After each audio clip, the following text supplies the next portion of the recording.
Bon, ça fait un moment qu'on s'est pas vu, et s'est passé plein de trucs depuis la dernière fois, donc je vous dois quelques petites explications. Je vous dis tout ça dans la vidéo.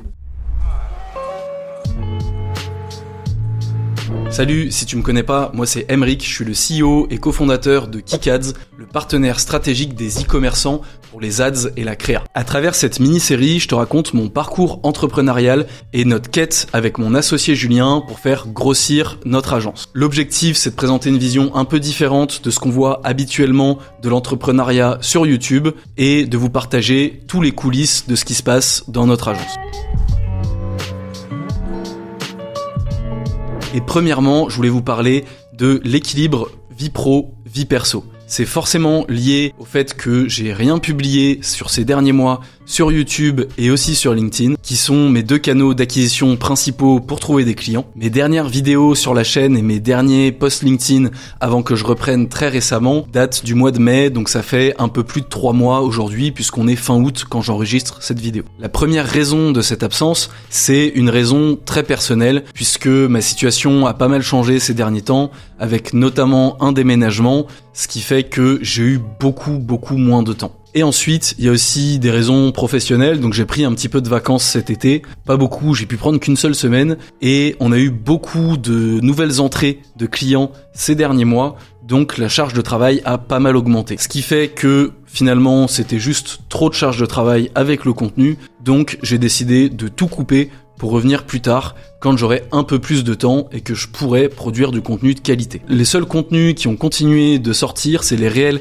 et les TikTok publiés sur mon compte, parce que c'est juste mes vidéos YouTube qui sont déjà publiées, qui sont découpées par Nawel, qui travaille avec nous en alternance. Il y a aussi la newsletter qui est écrite par Nawel, donc de ce point de vue-là, le contenu s'est pas totalement arrêté. Merci d'ailleurs à Nawel d'avoir continué. Mais d'un point de vue personnel, moi, j'ai plus fait de contenu depuis un petit moment. Pendant cette période, je m'en suis pas mal voulu de pas réussir à publier du contenu parce que c'est quand même le levier d'acquisition principal et même quasiment le seul levier d'acquisition de KickAds, donc j'étais très inquiet pour les retombées. Mais je me suis quand même dit qu'il fallait prioriser le fait de délivrer pour nos clients actuels plutôt que le fait de faire du contenu pour essayer de trouver de nouveaux clients. Ça avait plus de sens pour moi. Et ça m'a fait réaliser plusieurs choses. La première, c'est qu'on parle énormément d'équilibre vie pro, vie perso sur les réseaux sociaux, notamment sur LinkedIn. Si vous tapez équilibre vie pro, vie perso là-dessus, vous allez tomber sur un tas de posts bullshit storytelling qui veulent absolument rien dire. Et on aborde souvent ce problème du mauvais point de vue, en tout cas selon moi. Pour beaucoup, cet équilibre, il veut dire moins travailler au quotidien, pouvoir finir plus tôt, faire des activités, etc. Alors que pour moi, c'est un équilibre qui est sur une fenêtre de temps beaucoup plus large. Je le vois pas à la journée ni à la semaine, je le vois plutôt au mois, sur 2 mois, sur 3 mois. Pour moi, cet équilibre, c'est le fait d'enchaîner des périodes de gros rush où je vais travailler énormément et d'enchaîner des périodes où je vais un petit peu moins me travailler et je vais me concentrer sur l'essentiel. Je pense que pour tout entrepreneur, surtout quand on est plutôt au début de l'aventure, comme c'est mon cas, ça fait aujourd'hui un peu plus de 2 ans que j'entreprends et que KickAds existe, je pense que c'est hyper important d'avoir cette vélocité et sur une courte période, de pouvoir être capable d'envoyer, de faire des grosses semaines et de pouvoir beaucoup travailler pour délivrer très rapidement. Évidemment, c'est un mode de vie qui est pas sain et qui est pas soutenable sur le long terme, donc il faut enchaîner ces périodes-là de grosses activités avec des périodes un petit peu plus calmes où on se repose un peu plus et où on se concentre uniquement sur l'essentiel, sur le strict minimum. La deuxième chose qui m'a frappé, c'est que j'avais ce biais qu'ont certainement beaucoup d'entrepreneurs où je me pensais vraiment beaucoup trop important et beaucoup plus important que ce que je ne le suis réellement. Je pensais que sans moi, la boîte aurait plus de mal à tourner, si j'étais moins actif, que ça allait moins bien se passer, etc. Et je me suis rendu compte que finalement, pas du tout. Les équipes ont bien pris le relais. Mon associé Julien a fait énormément de travail sur ce temps-là, donc ça s'est très bien passé. Donc la conclusion, on en revient au même point de l'équilibre vie pro, vie perso, c'est que c'est ok de lâcher prise de temps en temps quand il y a juste trop de charge de travail, de mettre de côté une partie pour se concentrer uniquement sur l'essentiel et pas faire un burn-out. Et finalement, la troisième chose dont je me suis rendu compte, qui est très positive pour le coup, c'est que les conséquences de cet arrêt du contenu, elles ont été finalement assez minimes, puisque on a signé pas mal de beaux clients ces derniers temps, et je pense que c'est la période depuis le début de l'aventure KickAds sur laquelle on a signé le plus de clients. Donc je pourrais me dire, ok, ça veut peut-être dire que mon contenu sert à rien, mais pas du tout, parce que quand on regarde les sources d'où viennent ces nouveaux clients, ça vient de mon contenu. C'est juste que c'est les effets cumulés de tout le travail que je fais depuis 4 ans, que je publie sur LinkedIn, et depuis 9-10 mois que je publie sur YouTube. Ce travail-là a permis de générer des leads, puisque je suis visible sur les réseaux sociaux,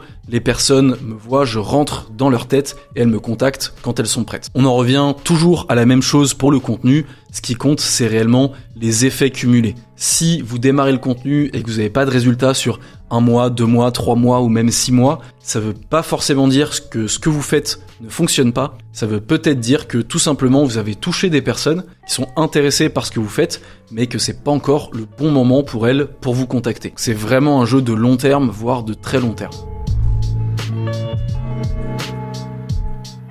Deuxième gros sujet sur le développement de l'agence, c'est la réorganisation. Actuellement, on est sur plusieurs chantiers en même temps pour réorganiser l'agence et pour refondre la façon dont on travaille, et ça va apporter pas mal de nouveautés qui, je pense, apporteront beaucoup à nos clients. Premièrement, Bilal et Shai, qui s'occupaient jusqu'à maintenant uniquement du media buying sur les campagnes de nos clients, sont en train de se former à la stratégie créative depuis environ 2 mois et ça avance plutôt bien. Donc dans les prochaines semaines, ils vont être capables de reprendre des comptes de clients pour pouvoir gérer et le media buying et la stratégie créa. Ça c'est hyper intéressant parce que ça va nous permettre de répartir le portefeuille client d'une manière un peu différente et d'avoir moins de clients par consultant, mais de les accompagner sur un périmètre beaucoup plus large. Donc logiquement, nos clients auront un bien meilleur accompagnement, en tout cas quand ils ont et le media buying et la créa chez nous, ce qui va permettre de mieux délivrer et in fine d'avoir des meilleures performances pour eux et pour nous,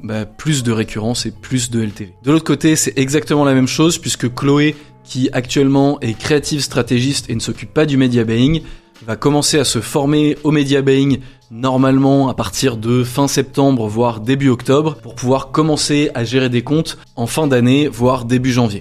Comme ça, au lieu d'avoir 2 media buyers et une créative stratégiste, on aura 3 consultants transverses en social ads qui pourront beaucoup mieux aider nos clients et en interne, la charge de travail sera aussi beaucoup plus facilement répartie. Et au niveau des associés, donc Julien et moi, nos rôles vont aussi un petit peu évoluer dans les mois qui suivent. Je peux pas encore tout vous dire, mais ce que je peux déjà vous dire, c'est que une des premières conséquences, c'est que je vais être capable de créer beaucoup plus de contenu.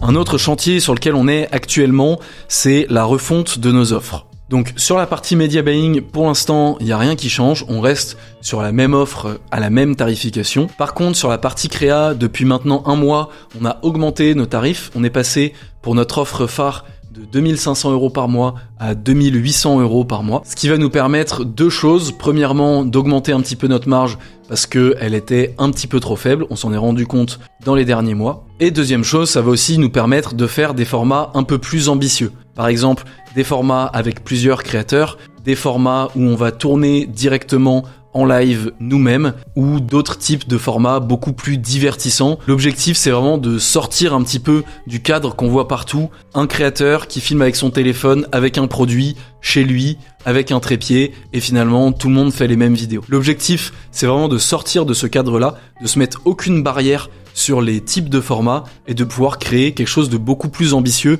et beaucoup plus original. Comme ça, on va encore plus se démarquer de la concurrence. On se démarquait déjà de la concurrence sur la partie stratégique, mais maintenant, l'objectif, c'est aussi de se démarquer de la concurrence sur la partie exécution. Et du coup, comme je vous le disais juste avant, on est aussi en train de faire un gros travail sur la partie marge, notamment sur nos offres créa. Historiquement, au départ, on faisait uniquement de l'UGC et on a toujours voulu faire les choses bien, avoir des bons rapports avec les créateurs UGC, avec les monteurs, plus tard avec les graphistes et avec tous nos partenaires, ce qui fait que on a été un peu trop gentil avec tout le monde et on se rend compte qu'on paye beaucoup trop cher pour pas mal de choses. L'objectif, c'est donc de refondre totalement notre façon de travailler pour la production.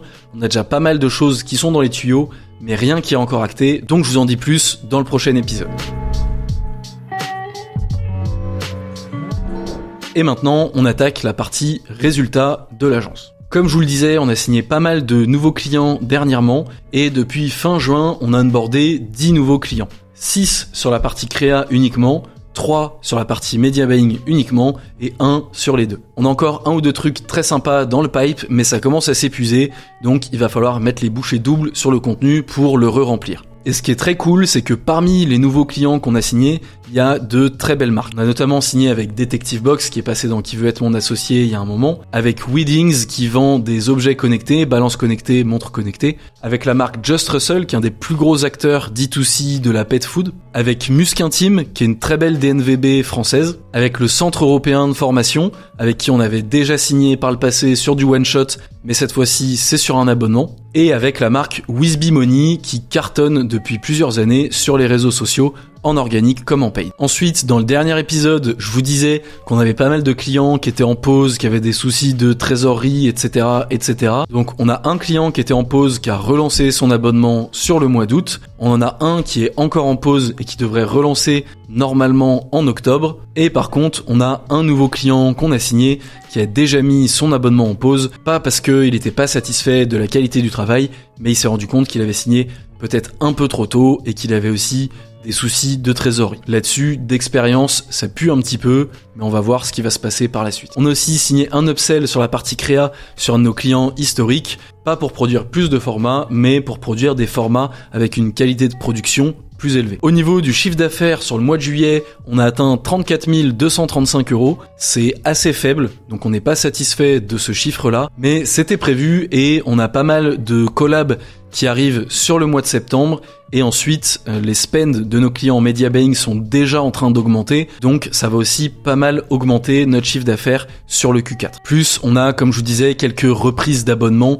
qui vont intervenir et qu'on va pouvoir facturer aussi. Et on n'a pas encore facturé tous nos nouveaux clients, donc à partir de septembre voire octobre, le chiffre devrait considérablement augmenter. Et d'ailleurs, on n'est pas encore tout à fait fin août, parce qu'on est le 27 aujourd'hui où j'enregistre cette vidéo, et actuellement on est déjà à 37 200 € sur le mois d'août, donc c'est pas encore une vraie belle augmentation, mais c'est déjà au-dessus de ce qu'on a fait sur le mois de juillet.